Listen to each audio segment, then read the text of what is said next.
North Korea में military parade की धूम और नारों के बीच इस अजीब माहौल में एक कम उम्र खातून अपनी हल्की सी मुस्कुराहट लिए खड़ी है। ये कोई आम खातून नहीं, ये हैं किम यो जोंग, नॉर्थ कोरिया के supreme leader Kim Jong Un की इकलौती और छोटी बहन। पर इस भोले भाले चेहरे को दुनिया की सबसे खतरनाक खातून के नाम से याद किया जाता है। जी हाँ, most dangerous women in the world. ये सिर्फ क्रिटिक्स के अल्फाज नहीं बल्कि एक्सपर्ट्स का कहना है कि किम यो जोंग को किसी भी सूरत हल्के में ना लिया जाए। आज हम नॉर्थ कोरिया की बंद दुनिया के अंदर झांक कर देखेंगे कि कैसे इस खातून ने खामोशी से ताकत का जाल बुना है। एक ऐसी औरत जो जरूरत पर बेरहमी से वार भी कर सकती है और अपनी मुस्कुराहट से दुश्मन को बहलाना भी जानती है। आखिर क्या वजह है कि दुनिया आज इन्हें तारीख की सबसे खतरनाक औरत कहने पर मजबूर है। ज़ेम टीवी की वीडियोस में एक बार फिर से खुशामदीद। नाजरीन, किम यो जोंग की पैदाइश 1987 के आसपास प्योंगयांग में हुई। यूएस ट्रेजरी के मुताबिक 26 सितंबर 1989 और साउथ कोरियन एक्सपर्ट्स इन्हें 1987 की पैदाइश बताते हैं। असल डेट शायद यकीन के साथ कोई नहीं बता सकता, पर यह बात कंफर्म है कि ये north Korean dictator Kim Jong Il की सबसे छोटी बेटी और आज के supreme leader Kim Jong Un की सगी बहन है। उनकी वालदा को योंग हुई ने 3 बच्चों को जन्म दिया था। किम जोंग चोल, जिनको पॉलिटिक्स का बिल्कुल शौक नहीं है, वो म्यूजिक बजाने के शौकीन हैं और अपनी धुन में ही रहते हैं। दूसरे नंबर पर है किम जोंग उन, जो नॉर्थ कोरिया का हालिया चेहरा बने हैं। और तीसरे नंबर पर है किम यो जोंग, 2 भाइयों की लाडली बहन। इन्होंने अपना बचपन प्योंगयांग के प्राइवेट कंपाउंड की अलग थलग ऐशो आराम की दुनिया में अपने भाइयों के साथ गुजारा, लेकिन इन्हें कभी दुनिया के सामने नहीं लाया गया। इनको दुनिया के सामने पहली बार 2011 में लाया गया, जब वो अपने वालिद के फ्यूनरल पर अपने भाई के साथ खड़ी देखी गई। पहले तो इन्हें कोई नहीं जानता था, लेकिन ये इशारा समझने वालों के लिए काफी था कि अब वो पावर के इनर सर्कल में आ चुकी हैं। उसके बाद किम यो जोंग अपने भाई की काबिले एतबार साथी रहीं, जब किम जोंग उन ने अपनी हुकूमत के रास्ते में आने वाली हर रुकावट को बेरहमी से हटाना शुरू किया। उनको हर मीटिंग, हर सेरेमनी में सुप्रीम लीडर के आस पास देखा गया। कभी वो डॉक्यूमेंट्स लिए खड़ी रहती तो कभी उनको एशट्रे के साथ देखा गया, ताकि उनके चेन स्मोकर भाई को ऐश गिराने में भी मुश्किल ना हो। दुनिया इन्हें एक असिस्टेंट के तौर पर देख रही थी, एक ऐसी बहन जो सिर्फ भाई की मदद कर रही है, पर हकीकत इससे काफी ज्यादा खौफनाक थी। इस गठजोड़ की असल वजह जानने के लिए कुछ साल पीछे चलते हैं। 90s की दहाई में किम जोंग इल ने अपने बच्चों को यूरोप भेजा था ताकि वो वहाँ अच्छी एजुकेशन हासिल कर सकें। किम यो जोंग को 1996 में स्विट्जरलैंड के बर्न शहर के एक स्कूल में भेजा गया, जहाँ वो एक फर्जी नाम के साथ पढ़ती रहीं। कुछ अरसे बाद इनको ज्वाइन किया किम जोंग उन ने। अब दोनों बहन भाई एक ही स्कूल में पढ़ने लगे और दोनों फेक नाम के साथ रजिस्टर्ड थे। किम जोंग उन का फर्जी नाम पाक उन रखा गया, जबकि बहन किम यो जोंग पाक मी ह्यांग के नाम से रजिस्टर्ड थी। स्विट्जरलैंड में ये आम कोरियन बच्चों के तौर पर जाने जाते थे, लेकिन असल हकीकत कुछ और ही थी। ये दोनों बहन भाई शहर के एक आम से अपार्टमेंट में रहते थे, पर इस अपार्टमेंट को नॉर्थ कोरियन ऑफिशियल्स हर वक्त मॉनिटर करते थे।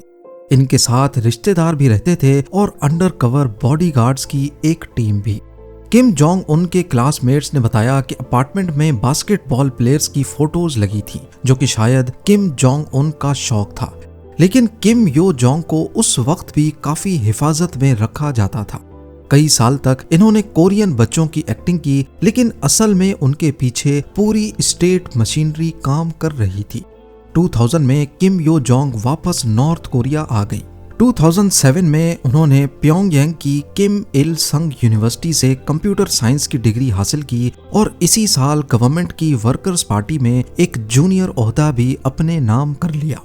पहली बार इनको अपने वालिद के फ्यूनरल पे 2011 में देखा गया। उसके फौरन बाद 2012 में इनको नेशनल डिफेंस कमीशन में टूर मैनेजर के तौर पर चुना गया। ये कोई मामूली पोस्ट नहीं थी। इनके पास जिम्मेदारी थी अपने भाई के ट्रैवल की।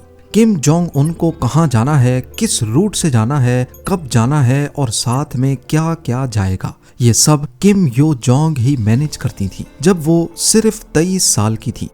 यहाँ तक कि किम जोंग उन की सिक्योरिटी को भी यही प्लान करती थी। 2014 में पहली बार नॉर्थ कोरियन मीडिया ने किम यो जोंग का नाम ऑफिशियली डिस्क्लोज किया जब उन्हें वर्कर्स पार्टी के प्रोपेगेंडा एंड एजिटेशन डिपार्टमेंट का वाइस डायरेक्टर बनाया गया। ये है तो एक मीडिया डिपार्टमेंट या फिर मीडिया विंग, लेकिन इसका असल काम प्रोपेगेंडा करना और यहाँ की आवाम को अपने लीडर के बारे में मुख्तलिफ नजरिया दिखाना है।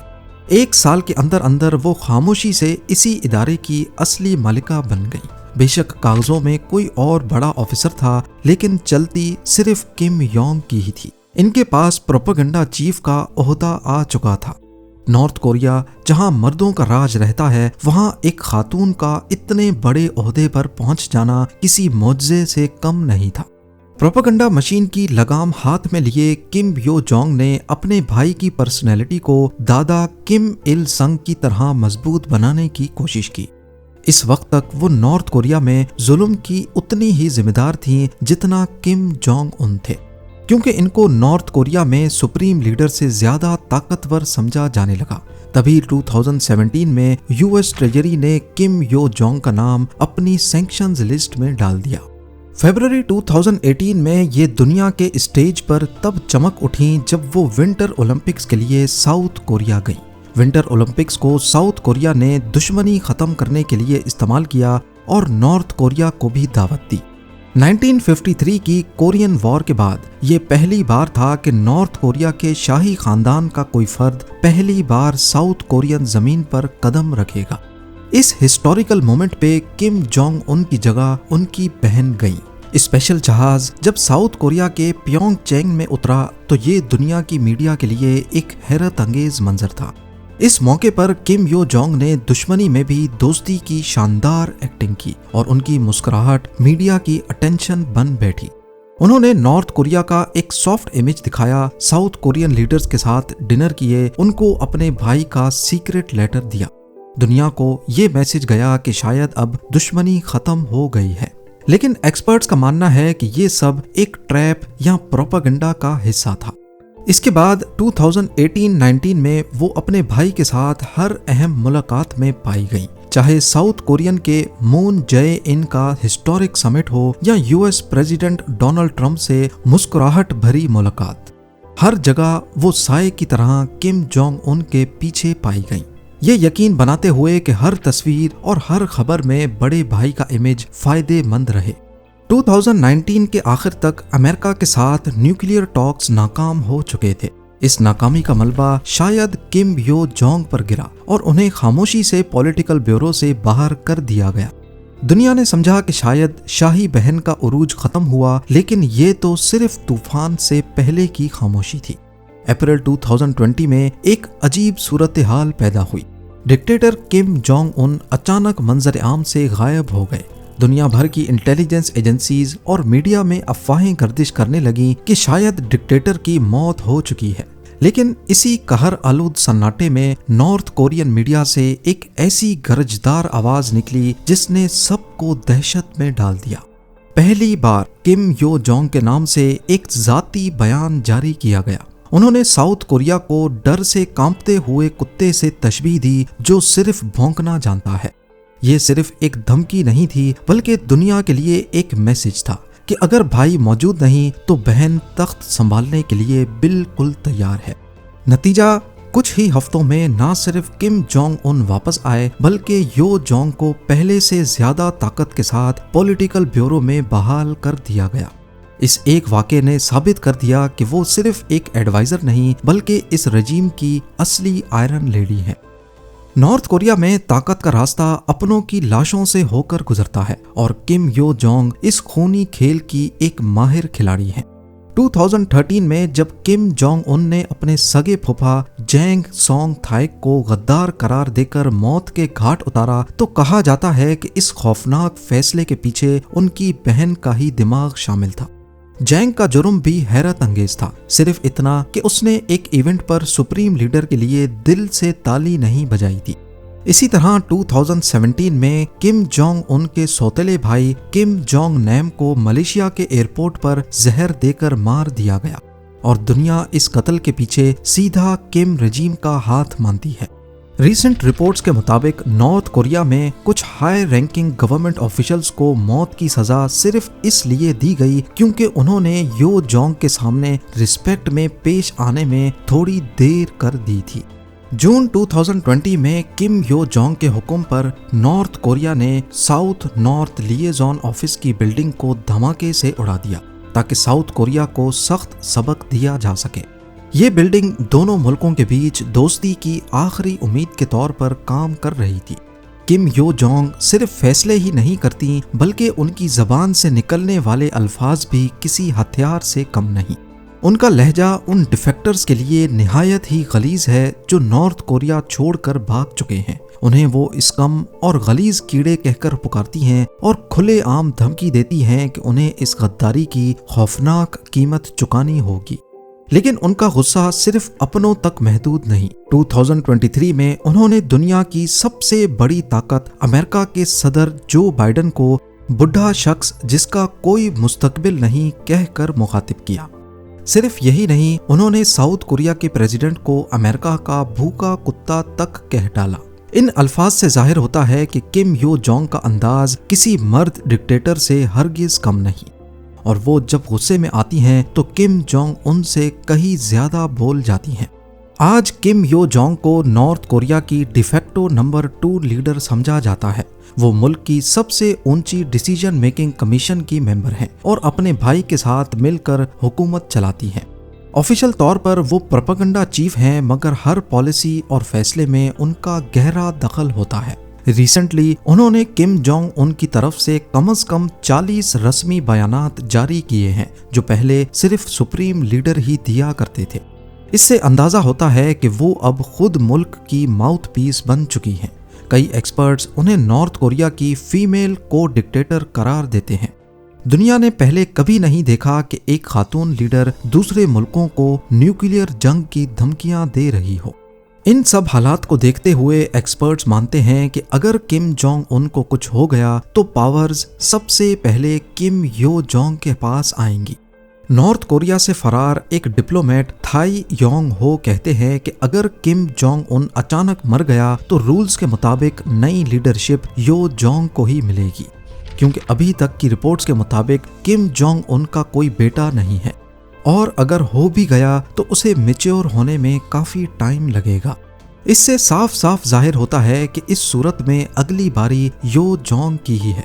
पर क्या यो जोंग हिस्ट्री में सबसे पावरफुल लीडर रही हैं या हिस्ट्री पहले भी ऐसा कुछ देख चुकी है?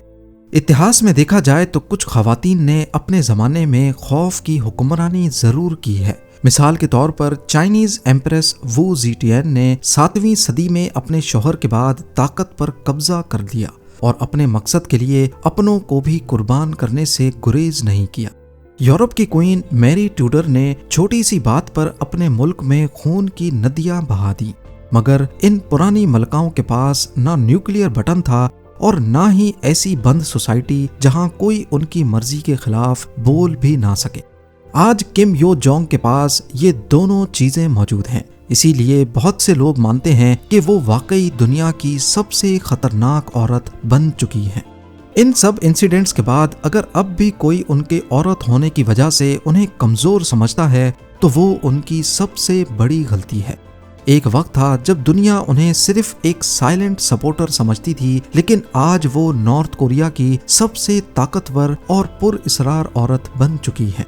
सवाल ये नहीं है कि किम यो जोंग कितनी खतरनाक है, सवाल ये है कि अगर कल को किम जोंग उन मंजर से हट गए तो क्या दुनिया पहली मर्तबा एक लेडी डिक्टेटर का सामना करने के लिए तैयार है?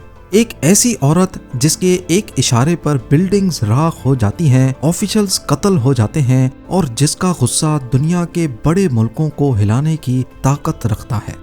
क्या किम यो जोंग अपने भाई से भी ज्यादा बेरहम साबित होंगी या फिर ये अभी सिर्फ एक खौफनाक कहानी का आगाज है?